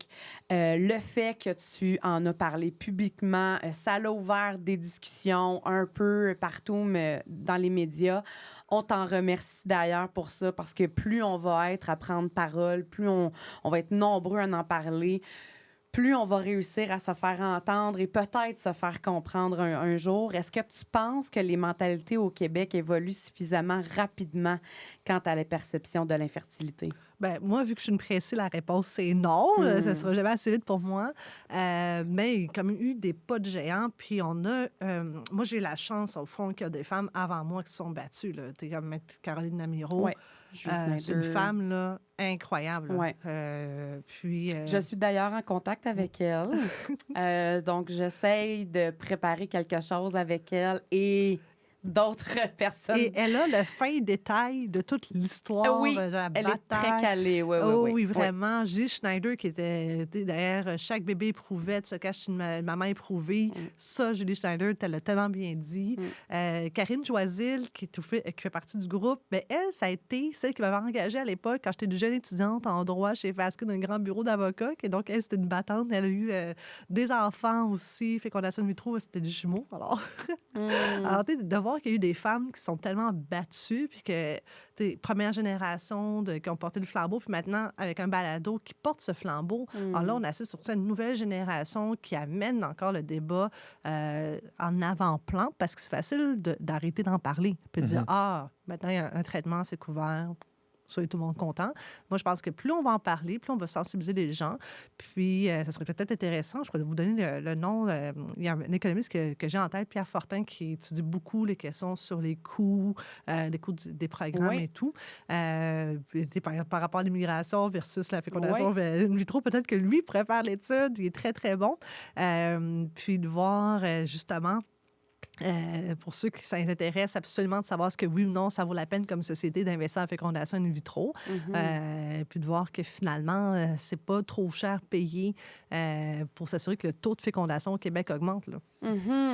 Parlons-en du projet de loi, justement, parce que il en fait beaucoup jaser en ce moment. Là. C'est pas tout le monde qui est d'accord avec la façon que ça s'est fait, puis tout ça. Puis j'ai l'impression qu'on va continuer à en parler aussi, puis que tant aussi longtemps qu'il n'y aura pas de modification concrète, ça va faire jaser encore beaucoup. Pour le Parti libéral, pour toi, qu'est-ce que tu en penses du projet de loi actuel? La loi actuelle, c'est-à-dire Oui. un seul traitement couvert, Exactement. moi, je pense que c'est pas suffisant pour bien des couples. Là. C'est pas tout le monde qui a de l'argent. Ouais. Je vais arrondir, là, c'est environ 10 000 Mais ça, c'est le minimum. Ouais. Avec 10 000, tu as le minimum. Tu n'as pas de test poussé, tu fais pas biopsiser les embryons. Tu sais, c'est vraiment le minimum. Ouais. Puis est-ce que juste biociser de mémoire, c'est 1 600? Ah non, c'est plus que ça. Ah oui? Oui, tu vois, je pense qu'à Sainte-Justine, c'est 5 000 pour l'ensemble des embryons. Puis là, ça, c'est si tu n'as pas besoin d'envoyer tes embryons aux États-Unis pour les faire biopsiser parce que un embryon, ça peut être 1 000 pour un embryon. Puis là, tu payes 1 000 pour faire biopsiser un embryon, mais ça veut pas dire qu'il va être beau. Là. Fait que ça veut dire que tu as peut-être payé 1 000 pour savoir que ton embryon est pas bon, puis il faut le détruire, il faut s'en débarrasser, là, tu sais. Fait que non, c'est ça, c'est très cher, là. Ouais. Moi, j'ai pas fait biociser, là, donc Ouais. je suis allée, moi, avec le minimum. C'est ça. Mais je dirais que ça serait intéressant. Puis là, nous, on va avoir une course à la chefferie. Oui. Alors, les candidats à chefferie, ben, je pense qu'ils devraient peut-être écouter notre balado. Oui, Ouais. c'est ça, notre épisode. Comment est-ce qu'on pourrait bonifier ou améliorer le projet de loi qui est présentement en vigueur, Bien, selon le PLQ? Ben moi, je vais pas parler au nom du PLQ, je vais parler à mon nom parce que, tu sais, moi, je me représente pas, mais tu sais, les candidats à la chefferie, là, c'est le temps là, qu'ils écoutent puis qu'ils voient que ça touche énormément de familles au Québec, l'infertilité. Et de plus en plus au fil des années. C'est ça. Puis moi, je ne suis pas porte-parole en matière de santé. Je ne Non. suis pas porte-parole en matière de finances ou d'économie. Je parlais en mon nom là, propre. Là. Moi, je crois que à 3, ce que Yves Bolduc avait fait à l'époque, ça donnait quand même je dirais, une chance raisonnable d'essayer correctement sans se sentir ultra stressé. Parce que quand on est dans un couple, puis que, disons que l'argent, là, c'est serré pour bien des gens, là, je dois le rappeler, là, plusieurs Québécois vivent de paye en paye. Alors, sortir 10 000 là, c'est impossible. énorme. Puis là, les gens disent « Ouais, mais partez pas dans les vacances. » Oubliez oui. ça, là. C'est même pas une question de partir en vacances. La plupart des gens vivent de paye en paye. Puis dernièrement, il y avait une étude qui démontrait que plusieurs Canadiens, incluant des Québécois, qu'on est à 200 de ne pas être capable de payer nos factures court terme. Alors, imaginez sortir 10 000 la plupart, qu'est-ce qu'ils font? Ils mettent ça sur la carte de crédit, ils vont chercher une marge de crédit, un prêt personnel. Exactement. Puis là, le temps de faire la déclaration d'impôt l'année prochaine, puis de recevoir son retour, ça prend plusieurs mois. Puis pendant ce temps-là, les intérêts s'accumulent. Alors, pourquoi je le dis? C'est parce que déjà que c'est stressant, le processus, on ajoute le stress financier dans la tête de bien des gens, puis ça peut mettre des tensions aussi dans un couple. Alors, je crois que de dire qu'on va couvrir, revenir peut-être au moins à la formule qui est initiale de Yves Bolduc de 3, les gens peuvent commencer leur traitement sans avoir en plus le stress financier de se dire « il faut que ça marche la première fois ». En passant, ça ne marche pas toujours la première Ça fois. arrive souvent que le premier cycle ne fonctionne pas parce que chaque corps de femme réagit différemment. Fait que souvent, après le premier cycle de FIV, il faut réajuster la médication pour aller chercher un bon nombre de follicules, une bonne qualité d'ovules, pour avoir des embryons de qualité. Tu sais, fait que il y a beaucoup d'ajustements médicaux qui se font entre le premier et le deuxième cycle de FIV. Absolument. Puis moi, dans mes 3 cas, j'ai eu... on s'est ajusté pour la deuxième fois, puis on s'est ajusté pour la troisième fois. Puis ça, c'est vrai. Là. Ben donc, puis ça se peut qu'une personne va commencer, le médecin dit, va faire 7 jours 5, finalement 7 jours 3 ou peut-être même jour 4. Alors, tout ça, ça s'ajuste. Mais le stress financier, je pense, c'est un stress qui est inutile et qui, malheureusement, pousse même des personnes à attendre une année de plus. Là. Je vous donne un exemple très concret. Moi, quand je suis arrivée pour faire mon test de grossesse pour mon deuxième bébé, il y a une enseignante, on portait quand même à ce moment-là le masque, il y avait une recrudescence d'une autre chose. Puis elle me reconnaît, elle dit « Hey, vous êtes Marois Risky? » Je fais « Oui. » Elle dit « Je suis tellement contente, vous faites quoi? » Je dis « Ben là, aujourd'hui, je fais mon test de grossesse. » Là. Donc, elle dit « Oh mon Dieu! » Elle me dit « Pouvez-vous me toucher? » Elle dit « Peut-être que je vais tomber enceinte. » On part à rire. Elle disait « Écoute, moi, ça fait 3 fois, mais j'ai dû attendre une année pour payer mon 3e. Mais Pour c'est ramasser ça. son argent? Mais là, elle était rendue à 41 ans. Ben oui, c'est ça. Ah, Donc, Seigneur. t'imagines, la dernière fois, tu l'as fait à 39, tu sautes ta 40e année parce que tu économises, puis tu es rendu à 41 ans. Mais ça, c'est des vraies décisions. Puis, vu que tu es à McGill, tu vas savoir exactement de quoi je parle, toi aussi. Tu sais, quand que tu sors, tu te prends des petits escaliers. Tu sais, Oui. un petit escalier, tu descends en bas. Oui. Et moi, le nombre de fois que je sortais de là, puis il y avait une femme assise dans ces marches-là en train de pleurer. non. C'est sûr. Ouais. C'est sûr. Dans ces marches-là, parce que tu es au fond, c'est pas passant de cet endroit-là. Là. C'est une cage d'escalier pour descendre, là, pour aller habituellement chercher ta prescription. On va tout au même Jean Coutu, on s'entend. Alors, mais cette cage d'escalier-là, là, c'est incroyable. Tu te dis, c'est là que souvent tu reçois soit une mauvaise nouvelle ou quelque chose. À un moment donné, je m'en vais au Jean Coutu. Chercher, parce que quand on dit « OK, parfait, tu commences le traitement là, qu'est-ce que tu fais? Tu cours aux Jean Coutu, tu apportes ta prescription, puis tu t'envoies après ça chez vous t'injecter. » La madame en avant de moi, il y a un enjeu au terminal cette journée-là du Jean Coutu pour les paiements avec carte de crédit. Alors là, il dit c'est seulement avec débit. Puis c'est 600 $. La madame a dit, mais je vais savoir ma carte Visa, je peux pas payer. Elle dit, mais j'ai pas assez sur ma carte. J'ai pas assez sur mon compte. Bon, Ben exactement. Non, mais la pharmacienne a vraiment été gentille. Elle dit, écoutez, parce que là, si tu repars pas avec tes médicaments, là. tu peux pas commencer ton processus, là? Ben non, seulement tu peux pas commencer. Si tu commences pas le jour qu'on te dit de commencer, Attends un autre mois. Exactement. Alors là, finalement, la pharmacienne, vu que c'est vraiment leur terminal que cette journée-là ne fonctionnait pas pour recevoir la carte de crédit, elle lui dit « Parfait, regardez, revenez me voir plus tard, partez avec les médicaments, madame, soyez pas stressée. » Parce que tu vois, là, tu sentais là, qu'elle se décomposait complètement. Puis là, on parle de 600 $. Là. Je ne parle même pas de 10 000, 600 $. Moi, j'arrive, je paye, puis là, elle me dit, puis là, je dis, c'est pas couvert par mes assurances. Puis elle me dit non. Là, je trouvais ça tellement étrange que ce soit pas couvert par mes assurances privées. Bien, je vais voir, vous me connaissez, je vais lire mon contrat. Je dis, hey, c'est couvert par mes assurances. J'appelle ma compagnie d'assurance. Je dis, je comprends pas pourquoi c'est pas couvert. Ma pharmacienne, puis la madame en avant de moi aussi, elle dit que c'était pas couvert. Elle dit non, c'est que c'est couvert, mais ça prend un autre document. Pardon. Je dis, vous avez une prescription médicale là, signée par un fertologue, puis vous voulez que je remplisse un autre formulaire? Vous me niaisez? Oui. Je dis, combien de personnes avant moi auraient pensé de lire leur contrat d'assurance pour voir quel médicament est couvert, puis vous appeler? Ben oui. Puis là, de retourner voir mon fertologue pour remplir un petit papier qui vient confirmer que j'ai vraiment besoin de tels médicaments parce que pour l'infertilité. Voyons donc, si le médecin a déjà signé une prescription, c'est parce que j'en ai vraiment besoin. Légalement, mon médecin ne peut pas signer une prescription pour le bonheur d'en signer. Écoute, j'étais furax avec la compagnie d'assurance. Ça, pour moi, c'est quelque chose qui devrait vraiment changer parce que c'est pas tout le monde qui va aller faire l'exercice pour se rendre compte que finalement, c'est remboursable. Donc, au fond, je l'ai payé, puis ma compagnie d'assurance me l'a remboursé 2 semaines plus tard dans mon compte. Ouais. Je veux revenir sur le crédit d'impôt parce que, oui, on a droit à un crédit d'impôt quand on doit débourser de l'argent pour payer nos traitements, mais on s'entend, là, c'est rien, là, dans le sens où c'est mieux que rien, là, OK, ça, c'est sûr, là, mais... Ça couvre pas la totalité. Bien, ça couvre peu de choses et, en fait, c'est que le crédit d'impôt, oui, peut varier entre 20 à 80 %, sauf que quand le couple fait 120 000 le crédit d'impôt est à 20 120 000 là, ça veut dire que chaque personne dans le couple fait 60 000 par année. 60 000 par année de salaire par individu dans le couple. On n'a pas assez d'argent pour ramasser dans notre budget pour se ramasser des sous pour payer notre FIV. On s'entend là-dessus. Fait qu'un remboursement de 20 % quand on fait 120 000 à 2, c'est peu quand on a dû justement travailler tellement fort pour... essayer de ramasser ou justement, ou peut-être aller juste faire une demande de prêt personnel à la banque puis payer des intérêts puis tout ça. Est-ce que tu penses ou est-ce que, bon, peut-être que tu ne voudras pas parler au nom du PLQ, mais est-ce que toi ou le PLQ pensez que le crédit d'impôt devrait être augmenté? Non, je t'explique pourquoi. OK. Là, le non, là, tout le monde écoute. Hein? Écoutez-moi bien. Absolument. Non, c'est une maladie. Elle devrait être couverte par la RAMQ. Ah, merci. Yes, Seigneur. Moi, je suis fiscaliste dans la vie.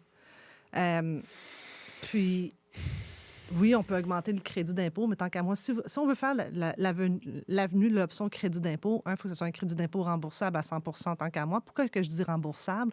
Parce que si il n'est pas remboursable, tu n'as pas droit si tu ne payes pas d'impôt. Puis il y a plein de monde au Québec. Il y a presque ça. 38 des Québécois là, de mémoire qui ne payent pas d'impôt. Alors, eux, c'est pour ça que c'est important que le terme remboursable. D'autre part, moi, je suis de l'école de penser qu'une maladie doit être couverte par la RAMQ. Donc, ce n'est pas par crédit d'impôt. Sinon, j'ai 2 traitements différenciés pour une maladie. Alors, moi, ça ne me rentre pas dans la tête. Alors, ça ne nous rentre pas dans la note non plus. Alors, moi, c'est mon opinion. Puis, je suis convaincue qu'il y a pas mal de monde qui partage la même opinion que moi. Puis, c'est quelque chose que j'y crois ardemment. Puis j'y croyais avant. Puis moi, une de mes mentors juridiques là, en droit, c'est Karine Joisil, celle qui m'avait engagée. Puis je vais toujours me rappeler de mon entrevue avec elle quand j'étais une jeune étudiante. Puis après ça, c'est elle qui a pris son bâton de pèlerin. Pas parce qu'elle n'a pas d'argent. Karine est une partenaire en grand bureau. Elle a des sous. Gilles Schneider aussi. Caroline Amiro aussi. Elles ont fait ce combat pour les autres. Qui se sont dit, aïe, aïe, nous, là, on est rendu à 40 000 $. On l'a payé. Mais combien d'autres femmes souffrent en silence puis qui n'ont pas des sous? Alors, elles ont pris, dans le cas de Caroline Amiro, puis Karine Joisil, c'est leur expertise légale, juridique. Puis dans le cas de Gilles Schneider, bien, on sait, sa voix apporte.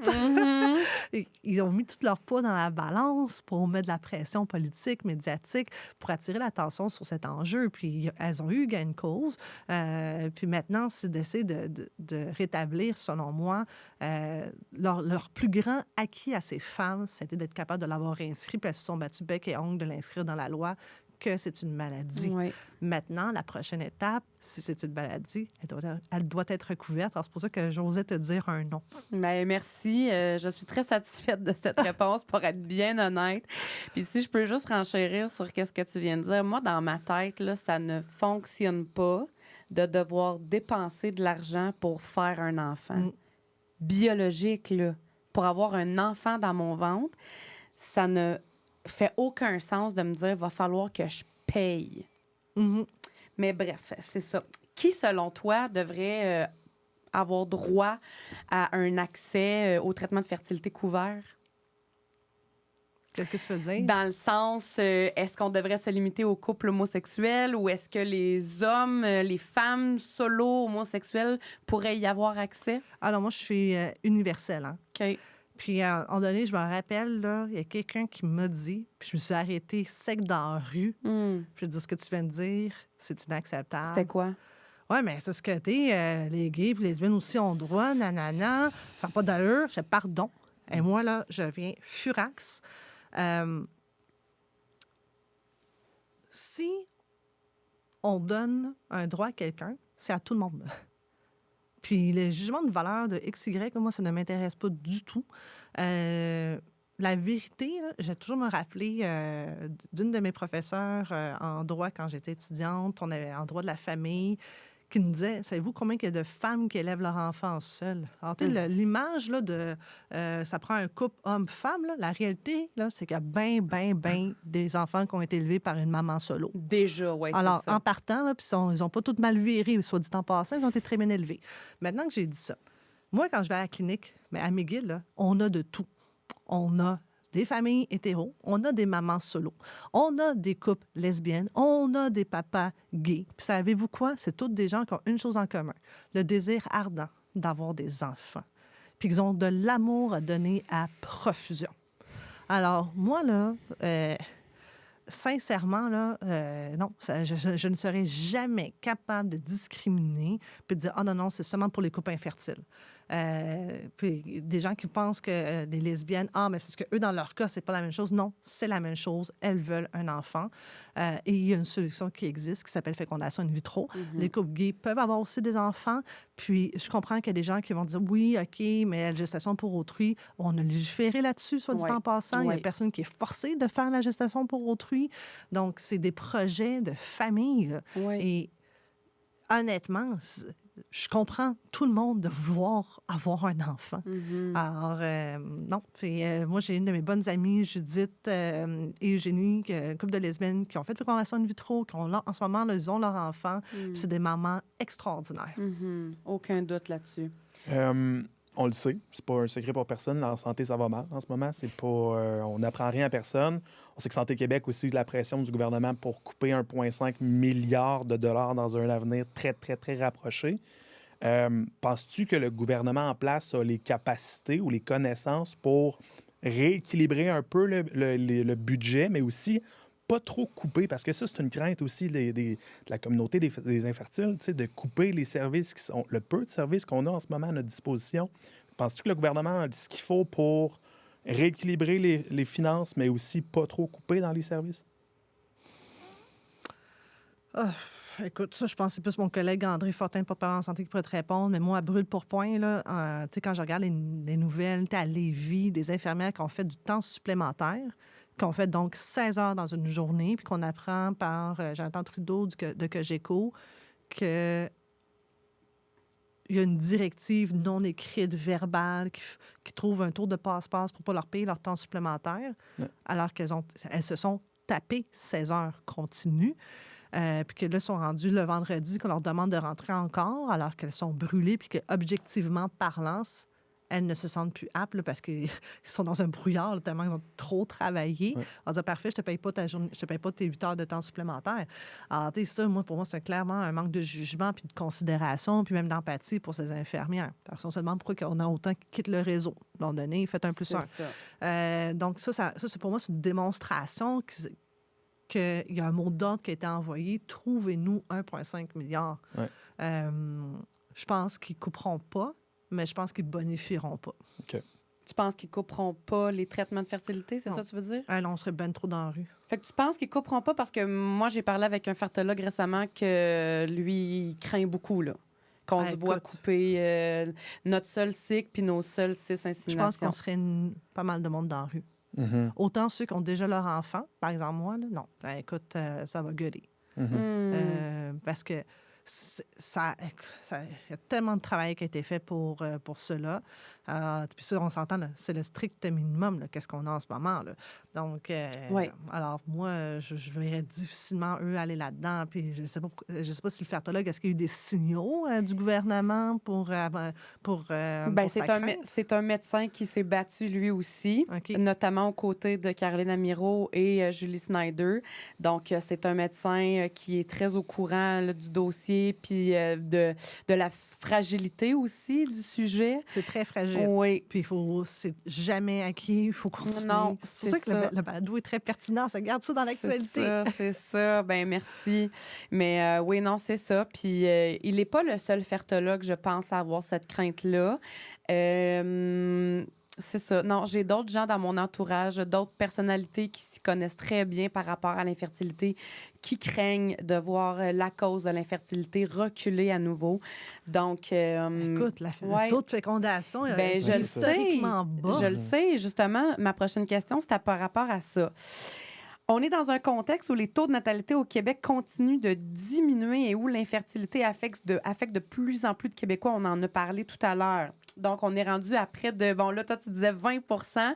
Nous, on a 17 % mais définitivement, on va creuser ça. Moi, j'ai 18, donc... OK. 17-18. Bon, OK. Fait qu'un couple sur 5 ou un couple sur 6. Moi, 17, tu peux arrondir à 20. Oui, rendu là, oui. OK, parfait. Et c'est une statistique qui va pas aller en s'améliorant au fil des années. Le Québec compense en grande partie ce déclin démographique par l'immigration. Comment penses-tu qu'on peut équilibrer ces deux réalités-là en investissant à la fois dans l'accès au traitement de procréation médicalement assistée et dans des stratégies d'intégration de nouveaux arrivants pour que tous les Québécois se sentent équitablement considérés? Bien, là, j'ai commencé, par exemple, avec l'immigration. Moi, j'ai dit publiquement, l'heure n'est plus à l'accueil, l'heure est à l'intégration. Nous, au Québec, on a fait notre part. En matière de demandeurs d'asile, là, on a accueilli plus que toute autre province, tout ensemble. Là. Comme, honnêtement, on a fait notre part. OK. Puis moi, je suis pas peur en matière d'éducation, puis je peux vous le dire, on n'a plus aucune place dans nos écoles. C'est ça aussi, Ça là, ouais. déborde. Donc, à un moment donné, il y a le test de la réalité. Alors, le Québec, est-ce que factuellement, on a fait notre part? La réponse, c'est oui. Est-ce que j'ai encore de la place dans le réseau d'éducation pour les enfants ou même pour les adultes en classe de francisation? La réponse, c'est non. Est-ce qu'Ottawa pourrait m'envoyer des chèques plus rapidement? Oui, mais même si j'ai plus d'argent, est-ce que je peux inventer des profs de francisation? La réponse, c'est non. Est-ce que demain matin, je peux bâtir 50 nouvelles écoles? Je voudrais bien, mais encore là, j'y arriverai pas. Puis ça, c'est sans parler de tout le parc école du Québec qui a été construit dans les années 50 et 60 en grande majorité, qui est vétuste, que Ben je dois oui. rénover. Alors, c'est facile dans l'opposition de critiquer, mais il faut aussi que tu sois réaliste puis tu regardes les affaires de façon objective. Puis moi, de façon objective, j'arrive à la conclusion qu'au Québec, l'heure n'est plus du tout à l'accueil, l'heure est à l'intégration. Donc, ceux qui sont déjà là, il faut qu'on s'en occupe, il faut qu'on les francise rapidement, parce que plus vite qu'on va les franciser, plus vite qu'ils vont pouvoir travailler et aussi, eux, s'épanouir dans la communauté québécoise en français. Maintenant, une fois que j'ai dit ça, moi, je m'attends à ce que les gens réalisent que quand toute ta vie, tu as payé des impôts, puis que là, tu as une maladie qui est reconnue dans une loi, puis tu te tournes vers le gouvernement, tu dis, est-ce que vous, là, pouvez-vous, s'il vous plaît, me prendre soin de moi aussi? Parce qu'en prenant soin de moi, vous prenez soin aussi de la société, c'est gagnant-gagnant. Mais oui, Oui. c'est la société de demain. Exactement. Puis quand on n'est même pas capable de se reproduire du 2 pour 2, là, qui va prendre soin de nous autres plus tard quand on va être vu? Parce que ça va prendre une relève là, pour payer ces fameux impôts, pour payer ces fameux services. Bon point. Le congé parental, tel qu'il est actuellement défini, est principalement destiné à soutenir les parents après la naissance ou l'adoption d'un enfant. Cependant, de plus en plus de personnes font face à des défis liés à la fertilité, aux fausses couches, au deuil périnatal, par exemple, et que ça nécessite des traitements médicaux comme la fécondation in vitro ou des traitements en santé mentale qui demandent un investissement de temps, d'argent, d'énergie pour s'assurer de se préserver, de préserver notre santé globale. Donc, tout ça, c'est des thèmes qu'on a abordés jusqu'ici. Donc, en plus du plan personnel et social, tous ces traitements-là peuvent avoir un impact significatif sur la vie professionnelle des gens qui souffrent de ces enjeux-là et qui doivent être à la fois être de bons employés productifs, mais aussi être assidus pour répondre à tous leurs rendez-vous médicaux, à leurs injections, à leurs traitements, à leur prise de médication, etc. Et en plus de devoir aussi prendre soin, justement, ou de vivre les grandes émotions ou la grande souffrance qui peut être vécue par l'ensemble de ces défis-là. Devoir subir des traitements aussi invasifs et souffrants sur tous les plans que ceux pour l'infertilité et devoir continuer en plus de travailler à temps plein en même temps, ça relève d'une demande qui, selon moi, dépasse souvent les capacités humaines. Qu'est-ce que tu penses? En fait, penses-tu que de créer un nouveau congé payé spécifiquement pour les gens en traitement de fertilité ou qui font face à un deuil périnatal pourrait être une bonne idée? Un nouveau programme? Non, un nouveau congé. Un nouveau congé, OK. Un congé payé spécifiquement pour les gens qui sont en traitement de fertilité ou qui vivent des deuils périnataux. Bien, tu vois, moi, ma collègue Désirée McGraw a déposé un projet de loi sur le deuil périnatal. OK. Pour le reconnaître, puis qu'il y ait une journée nationale de deuil périnatal. Puis Oui. elle veut aller plus loin pour justement que ça soit reconnu.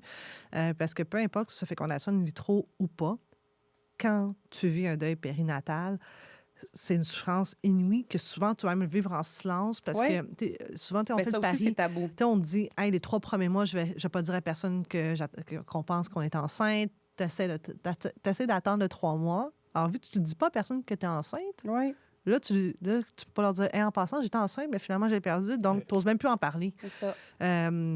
Puis, dans le cas de fécondation in vitro, je pense que pour nous, la différence est la suivante, c'est que les gens ne s'attendent pas à ce que tu sois enceinte. Alors, c'est comme, ouais, mais c'est normal que tu l'as perdu. t'es en traitement de fécondation in vitro. Donc, toi, tes expectatives, là, devraient être réduites, là.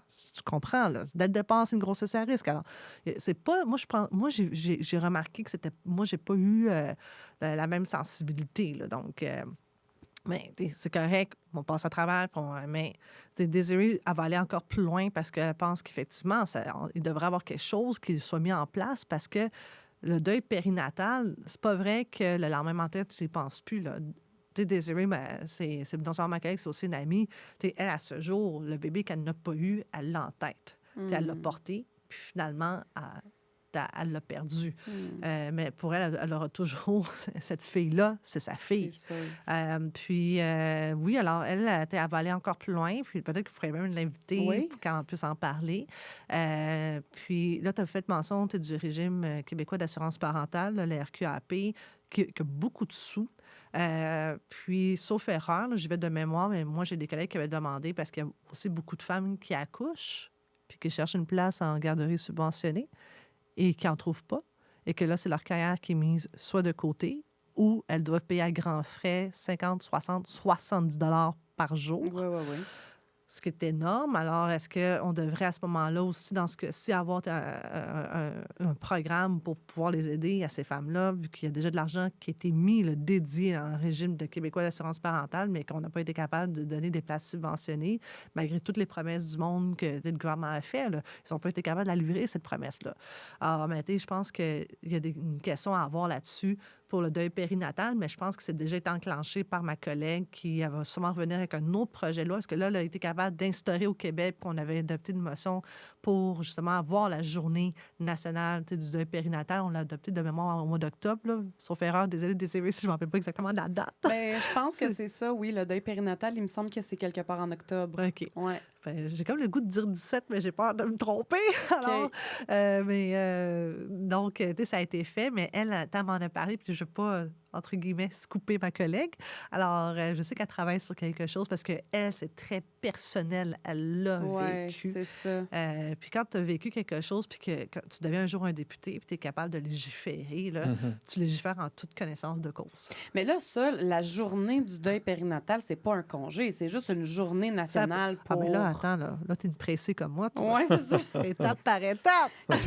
Donc, ça, c'est la première étape. Le reconnaître. OK. Après, là, t'arrives là, avec... OK. Mais là, on l'a reconnu. OK. Ça prend un plan d'action.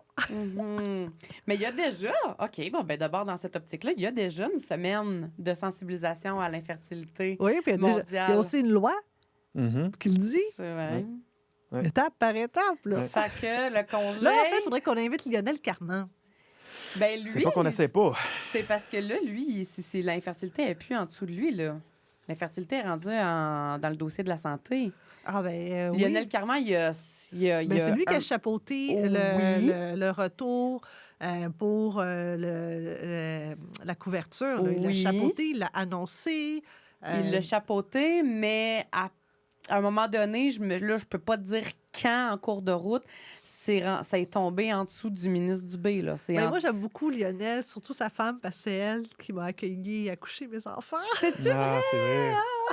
Oui. Alors, c'est ça que Lionel est une grande organisée? Non, pas du tout. Elle travaille à l'hôpital, elle aussi, elle est médecin. Donc, la première fois, j'arrive, elle est de garde, mais au moment que j'accouche, elle n'était plus de garde. Okay. Elle m'avait accueillie. Puis la deuxième fois, elle est de garde et elle est là au moment d'accouchement. C'est elle qui va délivrer Abraham. Donc, oui, alors, belle histoire. Elle l'a su avant Lionel. Oui, c'est ça. Mais non, je sais que Lionel a quand même une très grande sensibilité par rapport à la fécondation in vitro. Puis lui-même étant médecin, il comprend particulièrement le dossier. Puis il y a cette finesse-là de vraiment savoir, puis de comprendre les termes médicaux. Puis il veut pas, ça n'en demeure pas moins que, même si c'est plus lui, je sais pas si c'est plus lui qui est en charge de ça, mais il l'a ramené, puis il croit, là, donc pour lui avoir parlé. Oui, puis est-ce que tu penses que si on lui parle aujourd'hui, il aurait encore une influence sur le futur de l'infertilité au Québec? Mais veut pas, quand tu es en politique, tu es dans une équipe politique. Alors, en ce moment, je sais que le mandat qui a été donné à Santé Québec, c'est de trouver 1,5 milliard de dollars n'importe où, n'importe comment, peut-être. Là. Mais là, aujourd'hui, Christian Dubé a dit faites attention, dans vos coupures.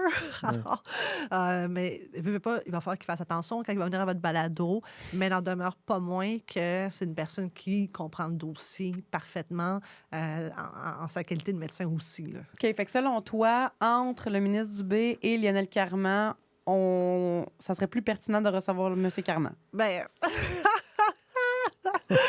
ben, Christian Dubé est le ministre de la Santé. C'est ça. Puis la ligne, c'est quand même lui qui a demandé 1,5 milliard. Il dirait que c'est pas lui, c'est Santé Québec, là, mais on s'entend, c'est lui le donneur d'ouvrage.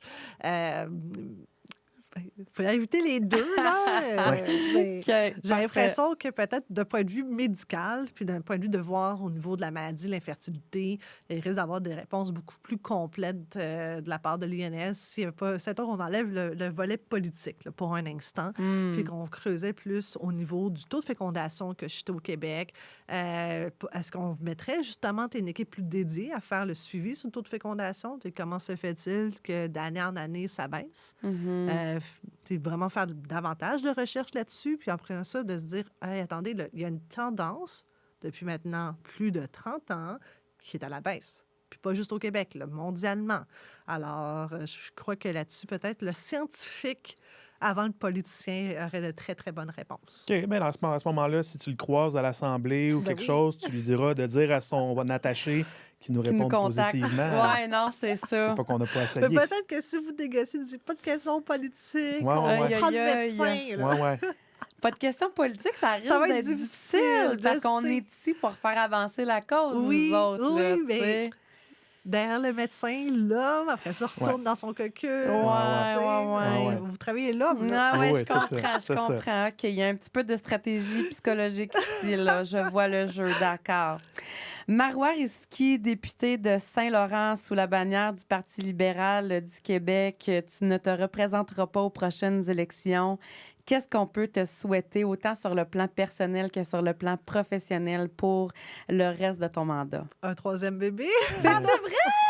Non, j'achale mon mari parce que... Mais quand- aimeriez-vous ça? Moi, là, en ce moment, on dort pas. Là, donc, c'était le Parce pire que là, moment. le dernier, il y a comme 7 6 mois. mois. OK, Non, c'est eu ça, 7 mois. c'est L'autre ça. a 24, l'autre a 26 mois maintenant. Donc, les deux en bas de 2 ans, là, c'est Ils ont intense. 19 mois Dont de... 20 mois de différence. 20 Ouais. mois de différence. Donc, c'est pas beaucoup.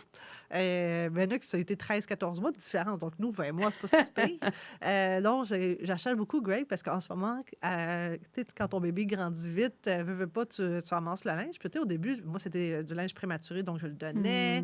0-3 mois, je le donnais. Je donne de 3 à 6 mois. Puis là, je suis là, 6 à 12 mois. Je dis, Greg, 6 à 12 mois, je les donne-tu encore ou on les garde? Puis, il me regarde. Marois, on dort pas. Alors, je dis, OK, donc, j'aurais pas de fille. Là. Il dit, mais même si tu souhaites une fille, tu sais pas ce que tu vas avoir. Ouais. Tu es juste heureux Non, d'avoir c'est un ça. bébé. Non, mais c'est un running gag à la maison, là, OK. savoir s'il va avoir un troisième enfant. Mais Greg, c'est comme non, lui, deux, c'est OK. bien correct. OK. On est très chanceux d'avoir nos 2 bébés. Puis, moi, ce que j'aimerais vraiment pour la suite des choses, c'est on continue à parler de la fertilité puis de l'infertilité, qu'on fasse vraiment des vraies études de cas au Québec, un vrai suivi qui soit fait et qu'on se dise, OK, on va prendre ça au sérieux parce que moi, je trouve ça alarmant. Ça devrait être un enjeu national que notre taux de fécondité a baissé autant. Donc, Qui est le plus bas depuis 2005, soit dit en passant, en 2024. Mais c'est fou. Ça n'a pas de bon sens. Mhm. Puis, moi, en tout cas, je pense que c'est un enjeu de société là-dedans, là, parce que, veut pas, on a une société qui est vieillissante, puis c'est quelque chose qu'on doit vraiment, tout le monde ensemble, de se concerter puis de dire, OK, là, qu'est-ce qu'on fait? On donne un coup de barre, comment qu'on le fait? Puis, tu sais, oui, tantôt, on parlait des coupures et tout cela, mais à un moment donné, il faut que tu regardes complètement, tu te dis, OK, mais qu'est-ce qui est le plus essentiel? Bien, c'est l'humain. Alors là, à un moment donné, est-ce qu'on peut se concentrer sur l'humain? Puis quand moi, je vois des dépenses complètement absurdes, puis tu te dis, attendez, là, on a mis de l'argent dans telle compagnie qui n'est même pas québécoise. Ouais. Puis l'argent est rendu en Suède. Mhm. Puis il y a des gens qui sont devenus multimillionnaires avec mes impôts. Puis Ouais. pendant ce temps-là, l'entreprise est sous la protection des créanciers. Ouais. OK, puis on n'a pas d'argent. Pourquoi déjà? Ouais. OK. Alors, puis là, on donné, là, ça c'est des affaires qui me frustrent énormément parce que, tu sais, moi, comme fiscaliste, là, je sais qu'il y a des programmes, puis en veux-tu des programmes en ci, voilà. Mais après ça, quand on arrive en reddition de compte, quand l'argent a comme été dilapidé, là, il n'y a plus personne, sont tous aux abonnés absents. Mais après ça, c'est les mêmes personnes qui vont nous dire on n'a pas d'argent. Ça me fatigue beaucoup. Mais non, sur un point de vue personnel, moi, pour la suite, honnêtement, je me sens très comblée. Très franchement, je ne m'inquiète pas pour l'avenir. Je suis une personne très optimiste. J'ai toujours eu... Moi, j'ai le bonheur facile, mais je suis une éternelle personne optimiste. Je crois toujours que quelque chose de bon va arriver. Puis si c'est pas encore arrivé, c'est pas grave, ça s'en vient. Alors, c'est juste ça, mais tu peux... Je peux rien demander de plus. Je suis vraiment comblée. J'en voulais 2, j'en ai eu 2. Puis, c'est pas toujours facile d'y aller pour une deuxième fois. Puis, pour ceux qui nous écoutent, on m'a posé la question, mais si ça marche pas, qu'est-ce que tu fais? J'essaye encore. Wow. Puis, on m'a déjà demandé, est-ce que tu t'es donné une limite? Je me suis jamais donné une limite. Puis, c'est tellement personnel. Il faut que tu t'écoutes, toi, personnellement. Est-ce que tu as encore l'énergie d'y aller? Puis si tu as encore l'énergie d'y aller, puis que tu as... Puis bien, ça tombe, tu te dis, là, puis ton médecin te dit, ouais, mais tes chances... Hey, moi, là, on m'avait dit là, que ça allait être difficile, parfait, mais j'ai quand même été chanceuse. Deuxième fois, ça a marché. Puis pour bébé numéro 2, du premier coup, ça a fonctionné. Et, attendez, là, bonne nouvelle, là, j'en ai 3. Congelé? Ben oui, alors que rappelle-toi, la première fois, elles étaient toutes 0. Ben ouais. Après ça, le deuxième, Gabrielle, c'était seulement celui-là qui a survécu, mais après ça, tout recommençait à 0. Ben, j'en ai 3 de congelés. Mais il y a eu des ajustements qui ont été faits entre chaque cycle. Et voilà. Ah, oui. Alors, puis moi, je trouve ça, c'est bon. Moi, c'est de façon positive. Là. Donc, tu pars de 0. T'en as 1, là, t'en as 1 plus 3 de congelés. C'est Ben, écoute, la vie est belle. Ah, sont à jour 3, jour 5, les 3 embryons? Ils ont sais-tu? tous été congelés au jour 5. OK. Est-ce que c'est tous des blastocystes, le sais-tu? Je sais même pas. OK. Non. OK. Puis là, tu me poses la question, puis là, tu me donnes le goût de vérifier. Mais là, moi, Marois, là, si j'avais 3 beaux embryons de congelés, je donnerais même pas le choix à mon chum. Ouais. C'est sûr qu'on en essaierait un autre. Je travaille là. Marois Risky, ça fut un honneur et un véritable plaisir de te recevoir Un et plaisir de partagé, puis on discuter dirait avec que toi. j'ai même pas vu le temps passer. C'est Ouais. fou. Pareillement. Merci du fond du cœur d'avoir accepté notre invitation, d'avoir trouvé du temps dans ton horaire, d'avoir accepté d'en trouver pour nous. Merci à vous autres, d'exister, la pertinence, puis de continuer à garder ça dans l'actualité. C'est pas toujours facile de tenir un balado et ça demande du temps et de l'énergie. Donc, merci à vous autres. Là, franchement, là, je pense qu'il y a bien du monde qui, je crois, se reconnaît dans ce balado que vous menez. Merci Merci. beaucoup. Merci à vous deux.